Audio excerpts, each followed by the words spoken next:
6월 11일 화요일 하나님 말씀 베드로 후서 1장 1절부터 11절까지입니다. 함께 교독하겠습니다. 예수 그리스도의 종이며 사도인 시몬 베드로는 우리 하나님과 구주 예수 그리스도의 의를 힘입어 동일하게 보배로운 믿음을 우리와 함께 받은 자들에게 편지하노니 하나님과 우리 주 예수를 알므로 은혜와 평강이 너희에게 더욱 많을지어다. 그의 신기한 능력으로 생명과 경건에 속한 모든 것을 우리에게 주셨으니 이는 자기의 영광과 도구로서 우리를 부르신 이를 알므로 말미암음이라. 이로써 그 보배롭고 지극히 큰 약속을 우리에게 주사 이 약속으로 말미암아 너희가 정욕 때문에 세상에서 썩어질 것을 피하여 신성한 성품에 참여하는 자가 되게 하려 하셨느니라. 그러므로 너희가 더욱 힘써 너희 믿음의 덕에 지식의 절제를, 절제의 인내를, 인내의 경건을, 경건의 형제 우애를, 형제 우애의 사랑을 더하라. 이런 것들이 너희에게 있어 흡족한즉 너희로 우리 주 예수 그리스도를 알기에 게으르지 않고 열매 없는 자가 되지 않게 하려니와 이런 것이 없는 자는 맹인이라 멀리 보지 못하고 그의 옛 죄가 깨끗하게 된 것을 잊었느니라. 그러므로 형제들아 더욱 힘써 너희의 부르심과 택하심을 굳게 하라.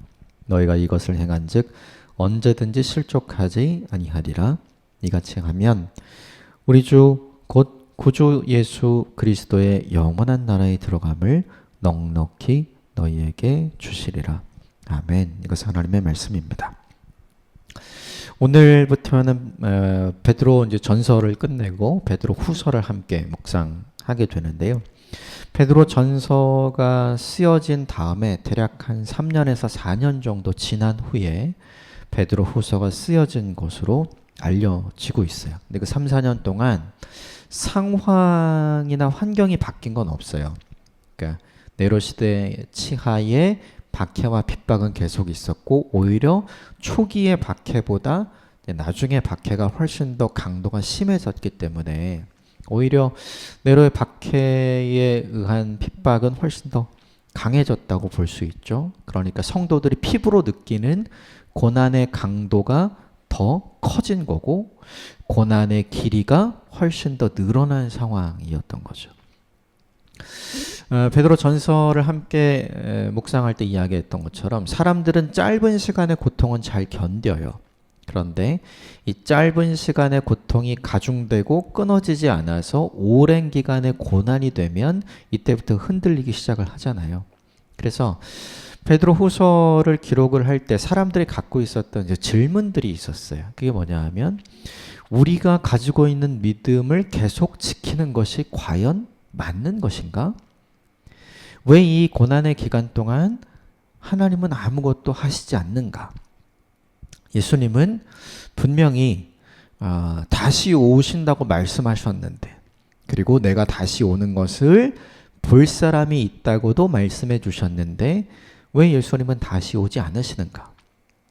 예수님은 우리가 이렇게 고난받고 우리가 이렇게 핍박받고 우리가 이렇게 힘들고 어렵게 믿음을 지켜나가고 있는 것을 보고 계시는가? 이런 질문들을 사람들이 계속 했던 거죠. 그래서 어떤 사람들이 교회 안에 생기게 되었냐면 거짓 교사들이 생겨나게 되어 있어요. 주님은 다시 오시지 않아. 주님은 우리의 인생에 관심이 없으셔. 그러니 지금까지 지키고 믿어왔던 복음 그것 버려도 돼. 지금까지 지켜왔던 삶 그것 버려도 돼. 너희가 원하는 대로 살아. 그래도 하나님은 아무것도 안 하실 거야.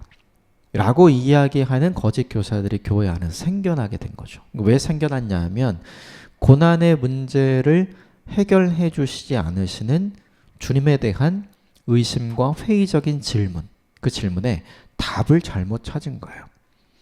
그래서 이런 답들을 가진 사람들이 사람들을 막 유혹하고 미혹하기 시작을 합니다. 특별히 이제 막 믿음을 갖기 시작한 초신자들에게는 오히려 더 잘 통했어요. 봐봐. 오래 믿었는데 오래 믿음대로 살았는데 여전히 그의 삶에 바뀐 것은 아무것도 없지 않니? 여전히 고통받고 있고 여전히 고난받고 있고 여전히 우리는 핍박 속에 있지 않니? 하나님은 아무것도 안 하시지 않니? 예수님은 약속을 지키지 않고 다시 오시지 않고 있지 않니? 그거 다 필요 없어. 이것이 훨씬 더 잘 먹혀드렸던 거죠. 이 사실을 톡종이던 베드로가 듣게 됐고 소아시아 지역에 5개 핍박받던 박해 속에 있었던 성도들에게 그들의 믿음이 흔들리지 않도록 이 고난 중에 지켜왔던 그 믿음을 지금까지 베드로 전서를 쓴 이후에 계속 지켜온 거잖아요. 그 믿음이 흔들리지 않도록 하기 위해서 쓴 두 번째 편지가 베드로 후서의 내용이죠. 오늘 이런 배경을 가지고 몇 가지만 좀 살펴보고 우리에게 적용해 보도록 하겠습니다. 먼저 1절 말씀 같이 읽겠습니다. 시작. 예수 그리스도의 종이며 사도인 시몬 베드로는 우리 하나님과 구주 예수 그리스도의 의를 힘입어 동일하게 보배로운 믿음을 우리와 함께 받은 자들에게 편지하노니 거기에 보배로운 믿음 거기에 뭔가 표시를 해주세요. 처음엔 다 이렇게 생각했어요. 내가 예수 그리스도를 믿음으로 하나님께서 내게 허락하신 영원한 삶에 대해 그리고 내 죄를 구속하시고 용서하시고 회복을 주신 하나님의 구원 사역에 대해 그리고 그 하나님을 바라보고 신뢰하고 믿을 수 있는 인생을 살게 해주신 그 믿음 때문에 너무나 감사하는 인생을 살았고 자기가 가진 믿음을 보석처럼 보배처럼 귀히 여기는 인생을 살았어요. 그런데 문제는 시간이 지나면서 인생이 괴로워지고 삶이 어려워지고 고난과 핍박이 찾아오니까 이 보배롭게 생각했던 이 믿음이 정말 보배로운 것인가? 내가 이걸 잘 지켜야 하는 것인가? 라는 질문을 하게 된 거죠. 자연스럽게 사람들에게 나타나는 반응이죠. 사람들이 이렇게 생각해요. 내가 예수 그리스도를 믿음으로 주님께서 이 고난을 없애주시면 내가 가지고 있는 이 믿음이 얼마나 보배롭겠어요. 그런데 우리가 베드로 전서에서 봤듯이 고난을 없애주는 것이 하나님의 은혜가 아니라 고난을 피하게 해주는 것이 하나님의 은혜가 아니라 그 고난 속에서도 흔들리지 않는 온전하고 강하고 견고하고 굳센 믿음의 사람으로 우리가 성장하고 성숙하는 것이 하나님의 은혜다. 그래서 고난을 없애거나 고난을 피하는 것이 아니라 예수 그리스도처럼 십자가를 피하거나 십자가를 없애버리지 않으셨던 예수 그리스도처럼 그 고난에 맞대고 그 고난을 받아들이는 인생이 되는 것, 예수님처럼 사는 인생이 되는 것이 우리에게 하나님이 주신 참된 은혜요 참된 복이라 이렇게 가르쳤잖아요. 근데 사람들은 그거 하기가 싫은 거예요. 왜요? 힘드니까요. 이 본문에서 우리 속에 적용해보고 우리에게도 질문해봐야 하는 게 있어요. 삶이 힘들어질 때 나는 내 믿음에 감사하는가? 상황과 환경이 어려워질 때 나는 내 믿음을 지키기 위해, 이 보배로운 믿음을 지키기 위해 나는 어떻게 하는가? 이걸 생각해 볼 필요가 있는 거죠. 정말로 그 믿음을 나는 보석처럼 생각하고 있고 다른 어떤 것보다도 귀하게 여겨서 이걸 잃어버리면 안 된다고 생각하고 있는 사람인가? 그런데 이게 흔들리잖아요. 우리도 마찬가지. 저도 예외는 아닌 것 같아요. 이 본문이 보여주는 메시지는 이건 거예요. 상황과 환경이 계속 나빠지니까 믿음의 상태가 계속 나빠지는 사람이 있는 거죠. 우리가 어떤 사람인가? 우리에게 허락하신 예수 그리스도 때문에 내가 인격적으로 하나님을 만나고 예수 그리스도를 내 인생의 구주로 받아들인 그 순간 주님께서 우리에게 베풀어 주시는 크신 은혜가 얼마나 큰지 우리 다 구원의 감격을 가지고 있단 말이죠. 그런데 내 인생을 살아가면서 고난의 터널이 오고 그 고난의 기간이 길어지고 더 이상 내가 이 믿음을 갖고 있고 내가 이 믿음에 따른 삶을 사는 것이 과연 내게 좋은 것인가? 라는 질문이 들기 시작할 때 그때 우리 믿음이 흔들리고 내가 가지고 있는 이 믿음을 보배로운 믿음으로 여기지 않게 되는 거죠. 여러분, 이 시험이 우리에게 찾아오지 않도록 해야 돼요. 우리에게 주신 이 믿음이 얼마나 보배롭고 값어치 있는 것인지 날마다 기억하고 그것을 지키려고 하는 사람이 되는 것이 우리에게 필요한 거죠. 고난이 길어지면, 상황이 나빠지면 자연스럽게 그 고난과 나빠진 상황은 우리의 믿음을 공격합니다. 어떻게 공격하냐면 그거 버려도 되는 거야. 버려도 되는 걸 뭐라고 부르죠? 쓰레기요. 아무도 보석 버리지 않아요. 네가 가지고 있는 그 믿음, 주님께서 십자가의 은혜를 통해 우리에게 주셨던 그 믿음은 그냥 쓰레기 같은 거야. 버려도 돼. 이렇게 말하는 사람들이 우리 주변에 생길 수도 있고요. 나 스스로도 그렇게 생각할 수 있는 거죠. 그런데 이 믿음의 싸움을 싸워야 하는 거예요. 이 믿음의 싸움은 오늘 본문의 시대에만 있는 것이 아니라 지금 우리 시대에도 여전히 있죠. 바라기는 우리에게 주셨던 이 믿음, 우리에게 주셨던 이 은혜를 정말 보석 같은 믿음으로, 보석 같은 은혜로 여기면서 지켜가는 저와 여러분이 되시기를 주님의 이름으로 축복합니다. 이걸 지키기 위해서 우리가 반드시 잊지 말아야 되는 게 있어요. 그게 뭐냐 하면 왜 주님께서 내게 이 믿음을 주셨는가? 왜 주님께서 왜 내게 이 은혜를 주셨는가? 그 이유가 3절, 4절에 나옵니다. 같이 읽읍시다. 시작. 그의 신기한 능력으로 생명과 경건에 속한 모든 것을 우리에게 주셨으니 십자가 때문에 우리에게 허락하신 하나님의 놀라운 은혜, 사랑, 이걸 얘기하는 거죠. 이는 자기의 영광과 덕으로서 우리를 부르신 이를 알므로 말미암음이라. 이로써 그 보배롭고 지극히 큰 약속을 우리에게 주사 이 약속으로 말미암아 너희가 정욕 때문에 세상에서 썩어질 것을 피하여 신성한 성품에 참여하는 자가 되게 하려 하셨느니라. 거기에 신성한 성품에 참여하는 자가 되게 하려 하셨느니라. 이게 이 보배로운 믿음을 주신, 이 보석 같은 은혜를 주신 이유인 거죠. 하나님을 보여줄 수 있는 사람. 이 세상에 하나님을 보여줄 수 있는 세 가지 방식이 있어요. 첫 번째 방식이 뭐냐면 하나님이 창조하신 피조세계. 사람이 만든 것과 하나님이 만든 것이 이렇게 다르구나. 그런데 그것이 하나님이라는 건 알 수 없어요. 그런데 분명히 사람이 만든 것보다 하나님이 만드신 것, 창조주가 만든 건 진짜 다르잖아요. 그래서 그 창조주의 손길을 통해서 우리는 그분과 우리가 질적으로 다른 존재이구나, 이걸 알 수 있어요. 그런데 그분이 하나님인 줄 모르죠. 근데 그분이 하나님인 줄 어떻게 아냐면 기록된 성경을 통해서 알아요. 태초에 하나님이 천지를 창조하시니라. 하나님께 세상의 모든 것을 창조하셨다는 걸 알죠. 근데 중요한 건 이 창조의 하나님을 믿기 위해서는 무엇이 필요하냐면 이 창조의 하나님을 경험하는 게 필요하거든요. 느끼는 게 필요한 거죠. 알아가는 게 필요한 거죠. 어떻게 알아가는가? 하나님의 형상대로 유일하게 지음을 받은 사람. 하나님의 성품으로 하나님의 캐릭터대로 유일하게 지음을 받은 사람을 통해서 사람들은 누구를 경험하고 누구를 느끼고 누구를 알아가냐면 하나님을 경험하고 하나님을 느끼고 하나님을 알아가는 거예요. 하나님이 우리에게 이 보배로운 믿음, 이 보석 같은 은혜를 주신 이유, 우리를 건져주시고 우리를 구원해 주신 이유가 바로 이거예요. 세상에 있는 모든 사람들에게 하나님을 느끼게 해주고 싶은 거죠. 그래서 오늘 본문에 신성한 성품에 참여하는 자가 되게 하려 하셨다. 그러므로 중요한 게 있어요. 예수 그리스도를 믿은 이후에 이 보배로운 믿음, 이 보석 같은 은혜를 받은 이후에 우리에게 있어야 되는 게 있어요. 그게 뭐냐 하면 누군가가 나의 말을 통해 하나님의 말씀을 들어야 돼요. 누군가가 나의 시선을 통해 그를 보시는 하나님의 따뜻한 시선을 느껴야 돼요.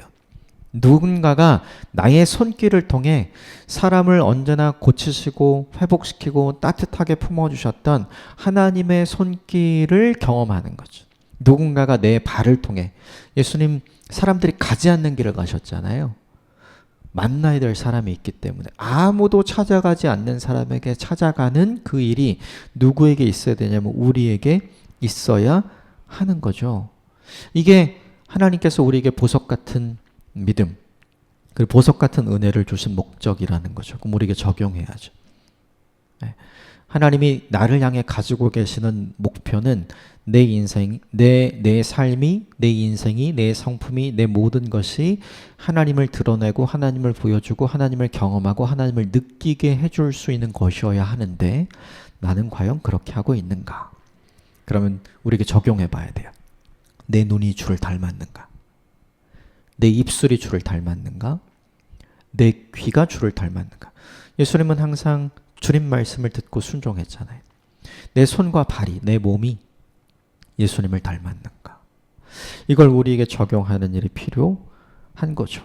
그런데 고난 중에 있을 때 사람들이 이걸 다 내팽겨 친다는 거예요. 근데 오히려 고난 중에서 그 모습을 잘 보여줄 수 있는 사람이라면 그때 진짜 하나님의 모습을 사람들이 더 깊이 느끼게 되고 경험하게 되겠죠. 모두가 좋을 때보다 모두가 힘들 때 이 모습을 보여준다면 더 깊이 각인되는 거잖아요. 그래서 하나님은 우리에게 인생의 목적이 있는 거죠. 고난의 현장에서 상황이 나빠질 때 하나님의 모습을 아름답게 보여줄 수 있는 예수님을 닮은 사람이 되는 것. 저는 저와 여러분의 인생이 이 본문 말씀에 부끄럽지 않은 인생이 되기를 주님으로 축복합니다. 이렇게 하기 위해서 힘쓰고 애써야 될 일이 있다. 이렇게 얘기해요. 5절부터 7절까지 같이 읽겠습니다. 시작. 그러므로 너희가 더욱 힘써 너희 믿음의 덕을, 덕의 지식을, 지식의 절제를, 절제의 인내를, 인내의 경건을, 경건의 형제 우애를, 형제 우애의 사랑을 더하라. 7가지 이야기를 하는데 더 중요한 건 더욱 힘써. 너가 애쓰는 거 있는 줄 아는데 그것보다 더 힘써서 해야 할 일, 더 노력하고 더 주의 깊게 살펴보고 힘써야 할 일이 뭐냐 하면 하나님의 성품을 드러내는 일. 언제요? 고난 중에. 우리의 관심사는 고난이 빨리 없어지고 고난이 빨리 극복되는 게 우리의 관심사잖아요. 그런데 하나님의 관심사는 그 고난 중에 누군가가 나를 통해서 하나님의 모습, 이것을 아름답게 보여주기를 원하시는 거죠. 관점 자체가 다른 거예요. 성도가 고난 중에 해야 할 일은 무엇이냐면 고난을 빨리 벗어나는 일, 고난을 빨리 피하는 일, 고난을 빨리 극복하는 일이 아니에요. 그게 아니라 그 고난 중에서 하나님의 모습을 어떻게 보여줄 수 있는 사람이 될 것인가? 왜인가? 그걸 보여주면 누군가가 고난 속에서 하나님의 모습을 경험하게 되면 그의 일평생을 살아가는 동안 그가 고난 중에 경험했던 하나님을 놓지 않을 것이기 때문에 그래요. 그리고 자기도 다른 누군가에게 비슷한 고난을 받는 사람들에게 같은 모습을 보여줄 수 있는 그리스도의 사람으로 살아갈 수 있기 때문에 그렇죠. 그래서 이것은 더욱 중요한 거죠. 우리에게 중요한 거는 더 힘써 빨리 고난을 피하고 고난을 이기는 일이지만 하나님께 중요한 일은 무엇이냐면 더 힘써서 하나님의 모습을 아름답게 보여주는 일이라는 거예요. 구체적으로 좀 보면 이렇게 되어 있어요. 믿음의 덕을, 덕의 지식을, 지식의 절제를, 절제의 인내를, 인내의 경건을, 경건의 형제의 우애를, 형제의 우애의 사랑을. 이건 좋은 말이잖아요. 근데 이제 우리가 이 본문을 보면서 해야 될 건 뭐냐면 이걸 다 뒤집어야 돼요. 이렇게요. 믿음은 있는데 덕이 없다면 어떻게 되는가? 이렇게요. 덕은 있는데 지식이 없다면, 지식은 있는데 절제가 없다면, 절제는 있는데 인내가 없다면, 인내는 있는데 경건이 없다면, 경건은 있는데 형제 우애가 없다면, 형제 우애는 있는데 사랑이 없다면 어떻게 될 것인가? 우리는 이 질문을 정직하게 해봐야 되는 거죠. 이 본문의 배경은 이래요. 함께 고난을 받는 공동체로 같이 있어요, 성도들이. 그런데 사람들이 지금 막 흔들리고 있거든요. 핵심 내용은 뭐냐 하면 흔들리는 사람에게 하나님의 성품을 아름답게 보여줌으로 함께 흔들리지 않고 함께 견고해져서 이 공동체가 더 큰 믿음의 공동체로 성장하고 성숙하는 게 목표예요. 흔들리지 않게 하는 거죠. 서로가 서로에게. 그렇게 하기 위해서 필요한 것이 바로 이것인데 좀 살펴보면 믿음의 덕이 없다면 오히려 그것은 복음의 장애물이 됩니다. 믿음은 있는데 내 믿음이 그에게 덕이 안 돼요. 그러면 그 공동체에 누군가 있고 싶겠어요? 있고 싶지 않죠. 네. 무엇보다 덕을 세우라. 주님께서 이렇게 말씀하셨잖아요. 모든 것을 하되 덕을 세우는 일에 집중해서 해라. 이렇게 얘기하잖아요. 믿음은 있는데 덕이 없으면 오히려 그 사람이 복음의 장애물이 되죠. 공동체를 깨는 원인이 되는 거예요. 그래서 이 일을 하지 말라는 거죠. 두 번째, 덕의 지식이 없다면 어떻게 될까요? 사람들에게 다 덕을 끼치는 좋은 일을 해요. 그런데 지식이 없다면 생각해야죠. 이 덕이 사람의 형편에 따라서 누군가에게는 득이 될 수도 있고 누군가의 실이 될 수도 있잖아요. 그러니까 무엇이 중요하냐면 이 덕이 좋은 게 다 좋은 게 아닌 거라는 거죠. 누군가의 형편과 상황에는 맞고 누군가의 형편과 상황에는 아닐 수 있기 때문에 그것을 분별하는 지식이 필요한 거죠. 세 번째, 지식의 절제가 없다면 어떻게 될까요? 그것은 강요가 돼요. 절제는 기다려주는 것이고 참는 것이고 끊는 것이잖아요. 이렇게 해야 돼, 이렇게 해야 돼, 이렇게 해야 돼. 서로 강요하면 나에게는 맞지 않는데, 우리 공동체에는 맞지 않는데 라는 생각을 하게 되거든요. 그래서 믿음이 아니라 고집처럼 보이게 되는 거죠. 그래서 무엇이 필요하냐면 이 지식에 절제가 필요해요. 또 절제에 인내가 없다면 어떻게 되는가? 서로 다툼이 일어나겠죠. 네. 서로 참아주는 게 없다면 서로 금방 다투고 싸우죠. 왜 내 상황을 이해하지 못해? 왜 네 상황을 이해하지 못해? 우리는 이렇게 하는데 너는 왜 그거 못해? 이렇게 이야기하면 서로 판단하고 정죄하게 되죠. 금세 다툼이 일어나고 공동체가 깨지는 거예요. 또 인내의 경건이 없다면, 이 경건이 뭐냐면 하나님 닮은 모습이거든요. 하나님을 닮은 모습이 없다면 어떻게 되냐면 쉽게 포기하겠죠. 하나님은 사람을 포기하지 않으시잖아요. 그런데 이 인내에 하나님의 모습이 없다면 내가 참을 수 있는 만큼만 참는 거예요. 그 한계가 다가오면 언제든지 포기하고 버리는 거죠. 이 포기가 있으면 공동체가 깨지니까. 경건의 형제 우애가 없다면 어떻게 되는가? 이게 경건이 하나님의 모습이잖아요. 하나님 닮은 모습. 쉽게 말하자면 하나님 사랑하는 모습이라고 보면 될 것 같아요. 근데 이런 거죠. 하나님은 열렬히 사랑하는데 형제 우애, 사람을 사랑하는 게 없어요. 그럼 얼마나 이중적으로 보여요. 그렇죠? 이걸 예수님은 외식이라고 이야기했잖아요. 그러니까 그런 사람하고 같이 하고 싶지 않죠. 수직적인 관계, 하나님과 나 사이의 관계는 너무 좋은데 수평적인 관계, 나와 너 사이의 관계가 굉장히 문제가 있으면 사람들은 그 공동체 안에 있으려고 하지 않죠. 왜냐하면 굉장히 불편하니까요. 굉장히 이중적이니까요.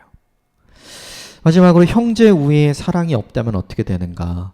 교회 공동체는 기본적으로 하나님을 사랑하고 이웃을 사랑하는 공동체잖아요. 그런데 형제 우애, 이웃을 사랑하는 것은 있어요. 그런데 사랑, 이게 아가페거든요. 하나님 사랑이 없으면 뭐랑 똑같으냐면 그냥 사교 모임과 똑같은 거예요. 교회가 아닌 거죠. 그래서 이 7가지에 대한 이야기를 해주는데 우리는 곰곰이 생각해 볼 필요가 있어요. 믿음이 뭐냐, 덕이 뭐냐, 지식이 뭐냐, 절제가 뭐냐, 인내가 뭐냐, 경건이 뭐냐, 형제 우애가 뭐냐, 사랑이 뭐냐, 이런 개념들을 따지기보다는 앞에 것은 있는데 뒤에 것이 없을 때 어떻게 되는지를 생각해 보는 일이 필요한 거죠. 이것이 있을 때 공동체가 깨지지 않고 온전한 교회로 머물러 줄 수 있다는 거죠. 그래서 우리가 노력해야 되는 부분이 바로 이런 부분이다. 이걸 우리에게 알려주죠. 이건 그대로 우리에게 적용하면 될 것 같아요. 결국 왜 이것을 이렇게 해야 하는가? 10절의 말씀 마지막 같이 읽을까요? 시작. 그러므로 형제들아 더욱 힘써 너희의 부르심과 택하심을 곧게 하라. 너희가 이것을 행한즉 언제든지 실족하지 아니하리라. 부르심과 택하심을 굳게 하라. 고난의 시기에 지금 함께 있는 교회라는 공동체, 이게 하나님 보시기에 얼마나 귀하고 얼마나 중요해요. 근데 생각해 봐야 돼요. 우리 인생에 가장 중요하고 가장 귀한 것을 누군가에게 맡겨야 할 때 우리가 누군가에게 맡길까요? 가장 믿을 수 있는 사람. 그렇죠. 그러니까 이 본문에서 너희를 왜 부르셨는가, 너희를 왜 택하셨는가를 생각하라는 거예요. 그게 뭐냐면 하나님이 너를 믿고 맡겨주신 거예요. 하나님이 내 능력 때문에 맡겨주신 게 아니에요. 너라면 끝까지 해낼 거야. 능력 있는 사람 선발한 게 아니에요. 그게 아니라 하나님이 나를 믿고 선택해서 맡겨주신 거죠. 그러므로 우리가 해야 할 일은 우리를 믿고 우리를 선택해 주신 그 하나님의 선택에 대해, 하나님의 믿음에 대해 우리도 믿음으로 반응하는 것이 필요한 거죠. 그 믿음으로 어떻게 반응해요? 오늘 본문에 더욱 힘써야 할 것을 힘쓰므로, 이것을 통해서 흔들리지 않고 하나님의 성품을 잘 보여줄 수 있는 사람으로 아름답게 서는 일이 사실은 우리가 믿음으로 반응해야 할 일인 거죠. 많은 사람들이 이렇게 이야기합니다.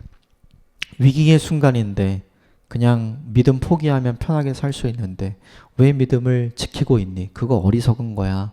이렇게 얘기하죠. 그런데 세상 사람들은 그것을 어리석음이라고 이야기할 수 있을지 모르지만 우리를 믿고 우리를 선택하신 하나님의 입장에서는 우리가 믿음을 지키고 있으면 그것은 하나님의 입장에서 어리석은 것이 아니라 하나님의 입장에서는 굉장히 순전한 거예요. 의리를 지키는 거, 진짜 믿음을 지키는 거, 진짜 나를 귀하게 여기는 존재가 되는 거죠. 하나님이 어떤 사람을 찾으실까? 상황과 형편에 따라 달라지는 사람을 신뢰하실까? 아니면 상황과 형편이 달라져도 의리를 지키고 믿음을 지키고 나를 선택해 주신 하나님에 대한 믿음에 올바르게 응답하는 사람을 하나님이 귀하게 여기실까? 다 전자가 아니라 후자죠. 하나님께서 우리에게 바라고 원하시는 것이 바로 이것이죠. 그러므로 잊지 말아야 돼요. 우리가 갖고 있는 이 믿음이 얼마나 보배로운 것인지 잊지 않으셨으면 좋겠고, 이것은 목적이 있었어요. 하나님의 성품을 아름답게 보여주고자 하는 목적이 있었죠. 누군가를 통해서 오늘 하나님을 보게 되는 일이 저와 여러분에게 있게 되기를 주님으로 축복합니다. 그것은 그냥 되는 게 아니었어요. 우리가 더욱 힘써서 애쓰고 추구해야 할 7가지 영역의 일이 있었죠. 이 일을 잘 생각하시면서 이 일에 애쓰는 저와 여러분이 되시기를 주님으로 축복합니다. 함께 기도하겠습니다.